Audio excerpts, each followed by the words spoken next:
तो सबसे पहले हम तुमको बता दें कि टेंस में हमने तुमको प्रेजेंट टेंस का पूरा वे, पास्ट टेंस का पूरा वे और फ्यूचर टेंस का दो वे मैंने आपको लिखा दिया और पढ़ा भी दिया। फ्यूचर इन डेफिनेट टेंस और फ्यूचर इन परफेक्ट टेंस दोनों। अब बात रह गई कि अब मैं शुरू से थोड़ा बताता हूँ, अगर तुम लोग को नॉलेज नहीं है तो मैं आप शुरू से सबसे पहले नंबर मैंने आपको प्रेजेंट इंडेफिनिट टेंस के बारे में बताना चाहता हूँ। पहले मैंने उसी को मैंने पढ़ा है।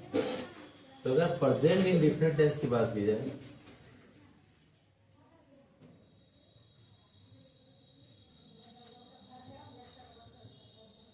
इंडेफिनिट टेंस की अगर बात की जाए तो सबसे पहले मैंने बताया था कि थर्ड पर्सन की सिंगुलर नंबर क्या होना चाहिए?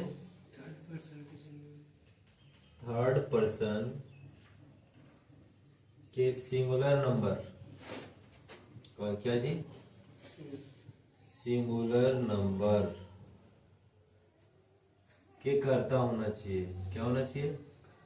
कि कर्ता के क्रिया के साथ, कि कर्ता के क्रिया के साथ एस या यस का प्रयोग किया जाता है। यस या यस का प्रयोग किया जाता है शेष सभी कर्ता के साथ में। आप शेष सभी कर्ता में कौन कौन आता है जी? तो शेष सभी कर्ता में आता है सेकेंड पर्सन, थर्ड पर्सन के प्लूरल नंबर और सेकेंड पर्सन के सिंगुलर नंबर प्लूरल नंबर दोनों और फर्स्ट पर्सन के सिंगुलर नंबर प्लूरल नंबर दोनों, यानी 5 आते हैं, है ना?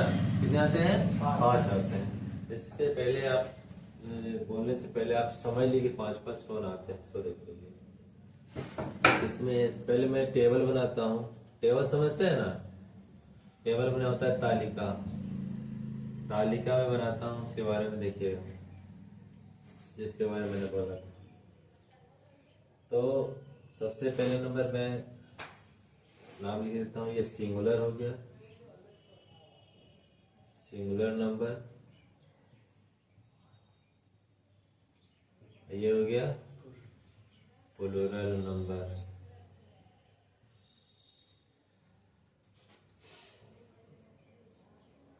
और इधर आइए, ये हो जाएगा फर्स्ट पर्सन, ये हो जाएगा फर्स्ट, हट नहीं रहा है तो पी के दे करके डॉट दे देता हूँ, सेकेंड दे देता हूँ, सेकेंड पर्सन, और नीचे हो जाएगा थर्ड पर्सन, थर्ड पर्सन। चलो मैं नीचे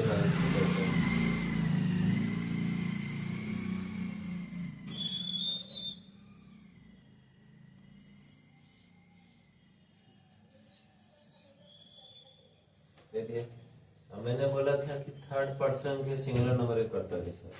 तो थर्ड पर्सन के सिंगुलर नंबर करता होता है ही, सी, इट। एक नाम होना चाहिए, वन नेम, वन नेम होना चाहिए, दो नेम नहीं आना चाहिए। सेकेंड पर्सन में होता है यू, सिंगुलर में यू भी और प्लूरल में भी यू। यहाँ यू रहेगा तो तुम, इसके अकॉर्डिंग यहाँ तुम लोग हो जाएंगे। फर्स्ट पर्सन के सिंगुलर नंबर करता आई है और सेकेंड पर्सन के प्लूरल नंबर करता वी है। थर्ड पर्सन के प्लूरल नंबर के करता होता है दे, दोस, देयर। ठीक है, टू नेम्स होना चाहिए। कितना होना चाहिए जी? दो नाम, एक नाम नहीं, कितने नेम? दो नाम होना चाहिए। तो सिर्फ इसमें कंडीशन है, यहां देखिएगा बोर्ड पे सर, कंडीशन सिर्फ इसमें है। आप उसे बंद करिए, यहाँ देखिए चुपचाप, कंडीशन सिर्फ इसमें है। क्या कंडीशन है? इसका जो वर्ब होगा ना, वर्ब जो क्रिया कहते हैं हिंदी में, उसमें एस यस का प्रयोग होगा, बाकी किसी में नहीं होगा। एग्जाम्पल के तौर पर अगर मैं बताना चाहूँ आपको, तो अगर मैं जैसे लिखूं, नाम लिख देता हूँ पहले, जैसे राम पढ़ता है तो राम रीड्स हो जाएगा, क्या हो जाएगा, राम रिक्त हो जाएगा। लेकिन शेष बाकी में अगर रहेगा कि हम लोग पढ़ते हैं, तुम पढ़ते हो, वे लोग पढ़ते हैं, तुम पढ़ते हो, मैं पढ़ता हूँ, तो इसमें एस या यस का प्रयोग नहीं होगा। एग्जाम्पल के तौर पर मैं लिखूं मैं पढ़ता हूँ, मैं पढ़ता हूँ का मीनिंग हो जाएगा आई रीड। क्या होगा, आई रीड। हम लोग पढ़ते हैं तो इसका मीनिंग हो जाएगा वी रीड, वी रीड। तुम पढ़ते हो तो इसका मीनिंग हो जाएगा यू रीड, यू रीड। तुम लोग पढ़ते हो तो वही हो जाएगा, सेम हो जाएगा। तुम पढ़ते हो चाहे तुम लोग पढ़ते हो, दोनों का मीनिंग सेम होगा, दोनों का सेंटेंस सेम होगा, इसमें कोई डिफरेंस। तुम पढ़ते हो, तुम लोग पढ़ते हो, दोनों का मीनिंग सेंटेंसेस सेम होगा, इसमें कोई अंतर नहीं होगा। ये सब ध्यान देना। ये बात समझ में आई? बात रह गई कि किसकी चर्चा की जा रही है, तो प्रेजेंट, प्रेजेंट इंडेफिनिट टेंस की बात की जा रही है। किसकी बात की जा रही है, प्रेजेंट इंडेफिनिट टेंस की। कैसे पहचानेंगे हम इसे कि प्रेजेंट इंडेफिनिट टेंस का वाक्य है, कैसे पहचानेंगे? कैसे पहचानेंगे, आपको कर दिया रहेगा हिंदी में ट्रांसलेशन, जिस हिंदी व क्रिया के अंत में ता है, ती है, ते है, एक्सेट्रा, टीटीसी अगर लगा रहे तो हम पहचानेंगे कि प्रेजेंट इंडेफिनिट टेंस का वाक्य है, अन्यथा नहीं पहचान पाएंगे हम उसको। तो ये है आपका प्रेजेंट इंडेफिनिट टेंस की बात समझ में आई कि नहीं समझ में आई? तो आप हमें बना करके दिखाइए कि राम पढ़ता है। एक चीज और मैंने बताना भूल गया, देखिए इसके बारे में। तो इसके बारे में मैंने बताया था कि ये थर्ड पर्सन के प्लूरल नंबर में पढ़ता है, सब्जेक्ट है। तो इसको कैसे बने, जैसे हम लिखेंगे वे लोग पढ़ते हैं, तो दे रीड हो जाएगा। क्या हो जाएगा, दे रीड। अब देखो मैंने बोला था दो नाम वाला मैंने नहीं बताया, अब उससे भी देख लीजिए। दो नाम वाले जैसे मैं बोलूं कि श्याम, श्याम और, तो और का मीनिंग क्या होता है, एंड। श्याम और राजनंदिनी पढ़ती है, राजनंदिनी रीड हो जाएगा। यहाँ पे रीड्स नहीं होगा, रीड्स नहीं होगा, रीड हो जाएगा, क्योंकि यहाँ पे दो नाम है। क्या है जी, दो नाम है। तो दो नाम प्लूरल हो जाता है, तो वहां पे एस या यस का प्रयोग किया नहीं जाता है। एक बात ध्यान में रखिए। आज बात समझ में आई? समझ गए आप? एक बार और समझाओ। थर्ड पर्सन के सिंगुलर नंबर कर्ता के साथ, मतलब वर्ब में जो वर्ब होता है, वर्ब में उसमें एस या यस का प्रयोग होगा, शेष सभी कर्ता के साथ नहीं होगा, ये ध्यान में रखने का। बाकी जो कर्ताएं हैं, I, we, you, they, those, there are two नाम होना चाहिए, टू नेम्स, दो नाम होना चाहिए। उसमें एस या उसके मेन वर्ब में, उसके क्रिया में एस या एस का प्रयोग नहीं होगा। बात समझ में आई कि नहीं समझ में आई? दूसरी बात मैं इसको बताता हूँ, इसे उतारना चाहोगे तो उतारा हुआ है, तो कोई दिक्कत नहीं, तो पॉज कर रो करके उतार लेने का। अब देखिए, आइए तो यस या यस की बात की जा रही थी।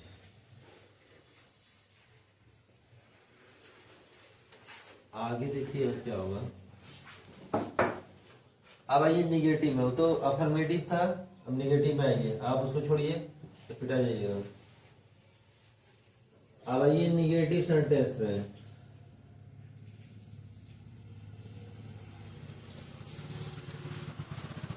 निगेटिव सेंटेंस में आइएगा, तो निगेटिव सेंटेंस में क्या हुआ, सिर्फ थर्ड पर्सन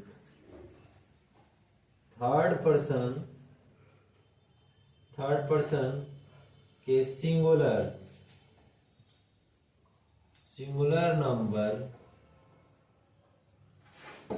नंबर कर्ता के साथ, जो सब्जेक्ट होता है, जिसको कहते हैं क्या, सब्जेक्ट के साथ क्रिया में, सब्जेक्ट के साथ क्रिया, जिसको कहते हैं वर्ब, क्रिया में क्रिया में नहीं, sorry, singular number third person के सिंगुलर नंबर कर्ता के साथ